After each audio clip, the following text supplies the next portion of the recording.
जय हिंद दोस्तों, जय हिंद बच्चों। बोर्ड परीक्षा के लिए अपने इम्पोर्टेंट प्रश्न और उनके उत्तर को तैयार कर रहे हैं और आज का अपना चैप्टर है आपकी सेकंड बुक स्वतंत्र भारत में राजनीति का पहला अध्याय राष्ट्र निर्माण की चुनौतियां। अपना मिशन है अब की बार 90 पार, जिसे हम अचीव करके रहेंगे। तो चलिएगा स्टार्ट करते हैं आपके ऑब्जेक्टिव प्रश्नों से। आप भी भाग लीजिएगा इसमें। पहला प्रश्न है कि स्वतंत्र भारत के प्रथम प्रधानमंत्री कौन थे? इन चारों ऑप्शन में से बताइएगा। बिल्कुल सिंपल सा क्वेश्चन, हर किसी को याद है। पंडित जवाहरलाल नेहरू स्वतंत्र भारत के प्रथम प्रधानमंत्री। दूसरा प्रश्न, राज्य पुनर्गठन आयोग की स्थापना कब हुई थी? बताइएगा इसका उत्तर। राज्य पुनर्गठन आयोग की स्थापना कब हुई थी? 1953 में राज्य पुनर्गठन आयोग की स्थापना हुई थी। अगला प्रश्न है तीसरा, राज्य पुनर्गठन अधिनियम जो एक्ट बना था 1956, उसके आधार पर भारत में कितने राज्य और केंद्र शासित प्रदेश है वो बनाए गए थे? स्टार्टिंग में ये बताना है आपको भी कितने राज्य और केंद्र शासित बनाए गए प्रदेश। तो वो थे 14। दूसरा ऑप्शन सही, 14 केंद्र शासित प्रदेश और राज्य है वो बनाए गए। चौथा प्रश्न देखिएगा कि विभाजन के समय भारत में कुल रजवाड़ों की संख्या कितनी थी? रजवाड़ों की यानी देसी रियासतें जो थी, रजवाड़े का मतलब है देसी रियासतें हैं, वो कितनी थी? ऑप्शन आपके सामने है। सही उत्तर है 565। 565 देसी रियासतें थी भारत के अंदर। अगला प्रश्न है, सीमांत गांधी के नाम से किन्हें जाना जाता है? चार ऑप्शन आपके सामने लिखे हैं और ये बताना है सीमांत गांधी के नाम से किन्हें जाना जाता है। सही आंसर है खान अब्दुल गफ्फार खान को सीमांत गांधी के नाम से जाना जाता है। उसे आगे बढ़ें। छठा प्रश्न देखिएगा, 6 दिसंबर 1952 में भाषाई आधार पर गठित होने वाला प्रथम राज्य कौन सा था? पहला भाषा आधारित भारत का राज्य कौन सा था? 1952 में बनाया गया था। चार ऑप्शन आपके सामने हैं। सही उत्तर है आंध्र प्रदेश। आंध्र प्रदेश, और आंध्र प्रदेश आपको पता है अब इस राज्य का भी विभाजन हो गया है और एक नया राज्य 2014 में तेलंगाना है वो भी बनाया गया है। अगला प्रश्न देखिएगा सातवां, कि निम्न में से किसने सुबह ए आज़ादी कविता लिखी? सुबह ए आज़ादी जो कविता है वो किसने लिखी, उसका नाम बताना है। बहुत ही अच्छा प्रश्न है। आईएएस में तो कई बार ये प्रश्न पूछा गया है, में भी आपके भी हो सकता है आ जाए इस प्रकार का प्रश्न, क्योंकि पाठ्य पुस्तक में इस कविता का जिक्र है। तो वो है फैज अहमद फैज ने ये कविता लिखी है। उसके बाद अगला प्रश्न है कि जून 2014 में कौन सा नया राज्य बना है? तो छत्तीसगढ़, उत्तराखंड और झारखंड, ये तीनों तो कब बने? 2000 के अंदर बने। तो 2014 में कौन सा बना है? तेलंगाना, जो कि आंध्र प्रदेश से अलग होकर बनाया गया है। तेलंगाना जून 2014 में। अगला प्रश्न देखिएगा, वन लाइनर क्वेश्चन है कि भारत ने संसदीय शासन पर आधारित किस लोकतंत्र को अपनाया है? तो ध्यान दीजिए, भारत ने संसदीय शासन पर आधारित प्रतिनिधित्व मूलक लोकतंत्र को अपनाया है। उसके बाद अगला प्यारा प्रश्न है कि भाग्यवधू से चिर प्रतीक्षित भेंट, या इंग्लिश में जिसे कहते हैं ट्रस्टी विद डेस्टिनी, प्रसिद्ध भाषण कब और किस प्रधानमंत्री ने दिया? तो दो चीजें हैं, एक तरीके से इसमें 3-4 प्रश्न बन रहे हैं। भाग्यवधू से चिर प्रतीक्षित भेंट, ये स्पीच कब दिया, किसने दिया, उस टाइम प्रधानमंत्री कौन था? तो 14-15 अगस्त 1947 की मध्य रात्रि को कहां पर? संविधान सभा में प्रथम प्रधानमंत्री पंडित जवाहरलाल नेहरू ने जो स्पीच दिया था उसे ट्रस्टी विद डेस्टिनी है वो कहा जाता है। तो अगला प्रश्न देखिएगा 11वां, भारत में गणतंत्र दिवस कब मनाया गया? भारत में पहला गणतंत्र दिवस जब लागू हुआ 26 जनवरी 1950 को, 26 जनवरी 1950। उसके बाद अगला प्रश्न है कि भारत विभाजन के समय धार्मिक बहुसंख्यकों के आधार पर विभाजित 2 प्रांतों के आपको नाम बताने हैं। जो धार्मिक बहुसंख्यता, हिंदू मुस्लिम, उनकी संख्या के आधार पर विभाजित हुए वो 2 प्रांत है, पंजाब और बंगाल। आप कोशिश कीजिएगा मानचित्र के ऊपर भी आपको लोकेशन पता हो भी पंजाब कहाँ है और बंगाल कहाँ है। बहुत अच्छा प्रश्न है ये भी। 13वां प्रश्न का ऐसी दो देशी रजवाड़ों के नाम बताइए जिन्होंने आज़ादी के बाद भारत के साथ मिलने का विरोध किया था। तो उनमें से है एक हैदराबाद और दूसरी कश्मीर, जो कि आज जम्मू कश्मीर के नाम से जाना जाता है। तो वो आज़ादी के बाद भारत के साथ मिलने का विरोध करने वाली हैदराबाद और कश्मीर, इनको भी मानचित्र पर जरूर अभ्यास कीजिएगा। अब कईयों के दिमाग में ये चलेगा भी बोर्ड परीक्षा में तो मानचित्र नहीं आएंगे, क्या है भाई, अगर आ गए तो क्या करोगे, प्रैक्टिस करने में क्या जाता है, करत करत अभ्यास के जड़मती होत सुजान, सीखोगे खोगे क्या। 14वां प्रश्न है इंस्ट्रूमेंट ऑफ एक्सेशन क्या था। बहुत अच्छा प्रश्न है, ये उत्तर भी प्रश्न बनकर आ सकता है, ये भी ध्यान रख लीजिएगा आप, जो उत्तर है वो भी प्रश्न बनकर आ सकता है। तो इंस्ट्रूमेंट ऑफ एक्शंस क्या था, देशी रियासतों के राजाओं द्वारा भारतीय संघ में मिलने का ये सहमति पत्र था, उस सहमति पत्र का नाम था इंस्ट्रूमेंट ऑफ एक्सेशन। और हैदराबाद के शासकों को क्या कहा जाता था, उनको निजाम, हैदराबाद के शासकों को निजाम कहा जाता था। उसके बाद अगला प्रश्न है कि रजाकार कौन थे। रजाकार ये भी हैदराबाद रियासत से जुड़ा हुआ प्रश्न है। हैदराबाद निजाम का अर्ध सैनिक बल था, अर्ध सैनिक जो बल है उसका नाम रजाकार था हैदराबाद रियासत में, और हैदराबाद के शासक को निजाम कहा जाता था। भारत के किस राज्य में सार्वभौमिक वैश्विक मताधिकार के सिद्धांत को अपनाकर सबसे पहले चुनाव हुए थे, वो रियासत थी मणिपुर। मणिपुर में सबसे पहले वैश्विक मताधिकार के आधार पर चुनाव हुए मणिपुर में। उसके बाद अगला प्रश्न है कि किन 4 देशी रियासतों का भारतीय संघ में विलय अन्यों की तुलना में अधिक कठिन साबित हुआ। तो वो हैं हैदराबाद, कश्मीर, जूनागढ़ और मणिपुर। चारों के नाम अच्छे से दिमाग में रखिएगा। जरूर मैं आपको सलाह दूंगा मानचित्र के ऊपर लोकेशन देख लीजिएगा, देखने में क्या जाता है, देख लोगे तो याद रह जाएगी, फायदा हो जाएगा। आज़ादी के बाद भारत के सामने पहली चुनौती क्या थी, देश को एकता के सूत्र में बांधना। देश को एकता के सूत्र में बांधना ये पहली चुनौती थी, आप ये भी लिख सकते हो, या एकता और अखंडता की चुनौती ये भी लिख सकते हो। तो ये पहली चुनौती थी देश की आज़ादी के बाद। उसके बाद 20वां प्रश्न है कि किस अधिवेशन के बाद भारतीय राष्ट्रीय कांग्रेस ने मान लिया कि राज्यों का पुनर्गठन भाषा के आधार पर होगा। और भाषा के आधार पर पहला राज्य कौन सा बनाया गया था, आंध्र प्रदेश बनाया गया था। तो ये कांग्रेस ने कब डिसाइड किया था, नागपुर अधिवेशन में। नागपुर अधिवेशन में जो कब हुआ था 1920 में। तो 1920 के नागपुर अधिवेशन के अंदर कांग्रेस ने ये मान लिया भी राज्यों का पुनर्गठन है वो भाषा के आधार पर होना चाहिए। तभी तो राज्य पुनर्गठन आयोग आया और उसने काम किया, सिफारिशें की उनके, ये वो भी इंपॉर्टेंट प्रश्न रहते हैं जो आगे जाकर पढ़ेंगे। कि स्वतंत्र भारत के प्रथम उप प्रधानमंत्री और प्रथम गृह मंत्री कौन थे, तो सरदार वल्लभ भाई पटेल। सरदार वल्लभ भाई पटेल जिनका देश के एकीकरण में रियासतों के, ये भी ध्यान रख लीजिएगा, रियासतों के एकीकरण के अंदर, रजवाड़ों के एकीकरण के अंदर सबसे महत्वपूर्ण रोल किनका था, सरदार वल्लभ भाई पटेल।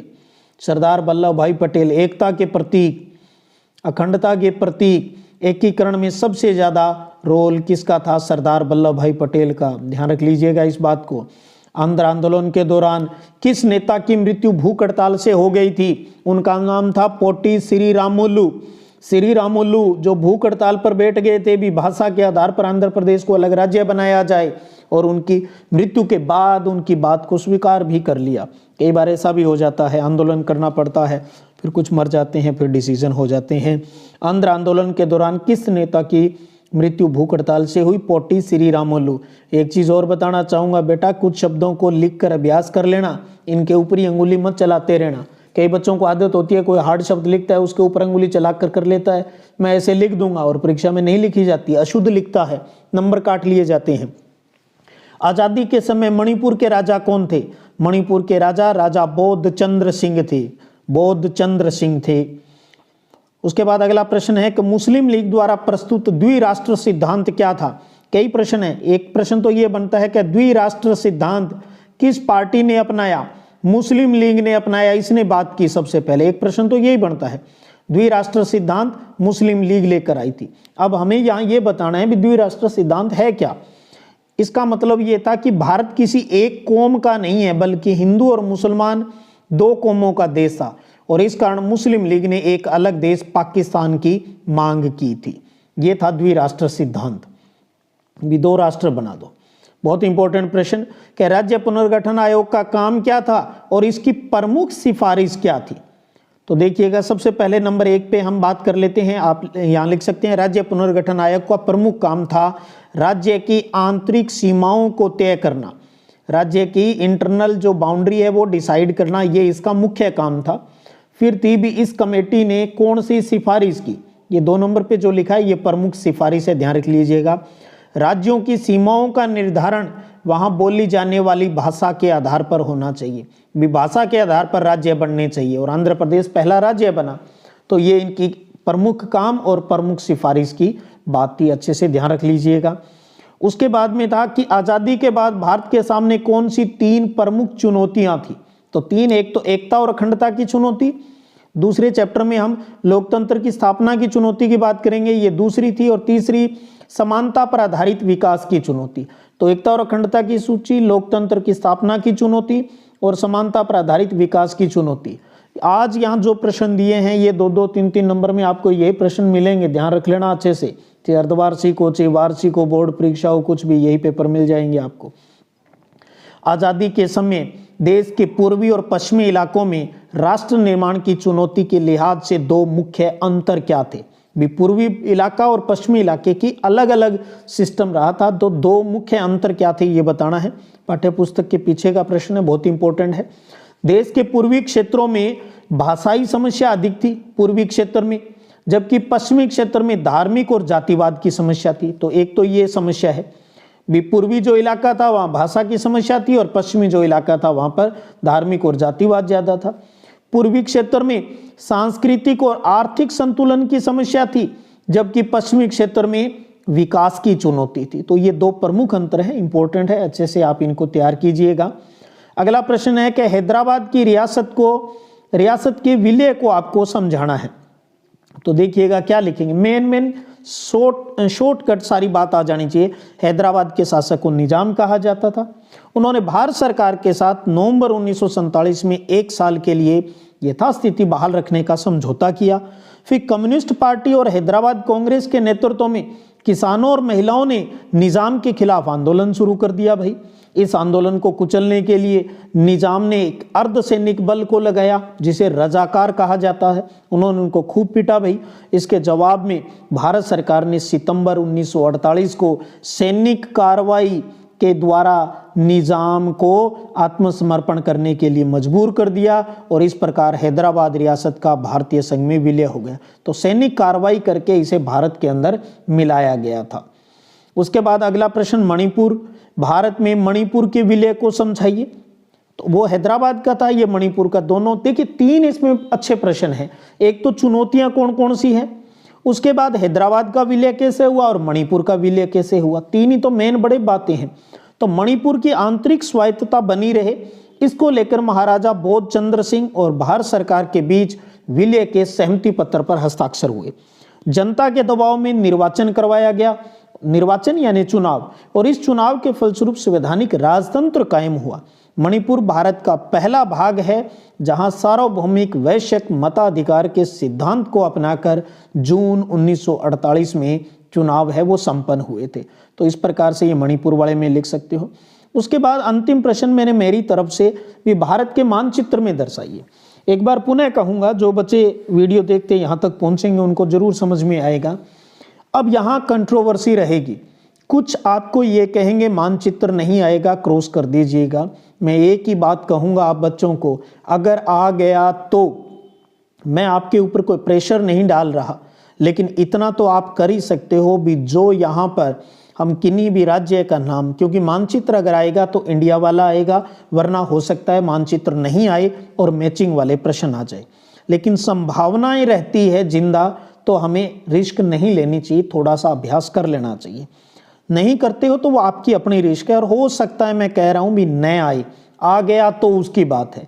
तो अगर इस चैप्टर में है तो इम्पोर्टेंट ये जो लोकेशन बनती है इस चैप्टर में, वो सारी बातें मैंने यहाँ लिखी है कि देश के विभाजन से प्रभावित 2 राज्य तो पंजाब और बंगाल हैं। ये उत्तर हो सकता है वहाँ नहीं मिले, तो पंजाब और बंगाल ये तो पता होना चाहिए। फिर आपको ये पता होना चाहिए मानचित्र में पंजाब कहाँ है, बंगाल कहाँ है? बंगाल जो आप बांग्लादेश पश्चिम बंगाल वाला जो इलाका है, 1960 में भाषा के आधार पर बने 2 राज्य, तो महाराष्ट्र और गुजरात बने थे 1960 में।